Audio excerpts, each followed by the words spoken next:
सध्या सिनेसृष्टीत कलाकार मंडळी लग्नबंधनात अडकताना पाहायला मिळत आहेत.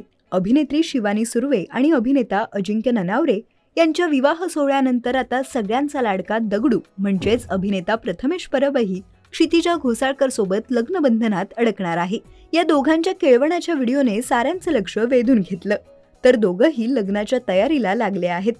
क्षितिजाने सोशल मीडियावर प्री वेडिंगचे काही फोटोज शेअर केले आहेत. या फोटोजमध्ये क्षितिजा प्रथमेशला मिस करत असल्याचं पाहायला मिळत आहे. तर प्रथमेशसाठी तिने खास पत्रही लिहिलं आहे. गुंतले हृदय हे या सिरीजमुळे या दोघांची भेट झाली, त्यामुळे क्षितिजा ही सिरीज रिक्रिएट करत आहे. या पोस्टमध्ये ती प्रथमेशसाठी खास पत्र लिहिताना दिसत आहे.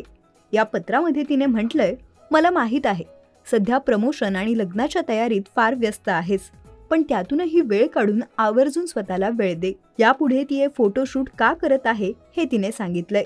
तर हे फोटो पोस्ट करत कॅप्शनमध्ये तिने प्रथमेशबद्दल प्रेम व्यक्त केलं आहे. या सोलो फोटोशूट नंतर दोघांचं फोटोशूटही होणार असल्याचं तिने म्हटलं आहे. तर चाहत्यांमध्ये या दोघांच्या लग्नाची उत्सुकता पाहायला मिळत आहे. येत्या 24 फेब्रुवारी 2024 रोजी प्रथमेश आणि क्षितिजा लग्नबंधनात अडकणार आहेत.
मराठी चित्रपटसृष्टीतील लेटेस्ट अपडेट्स आणि गॉसिपसाठी आमच्या चॅनेलला सबस्क्राईब करा आणि बेल ऐकन दाबायला विसरू नका.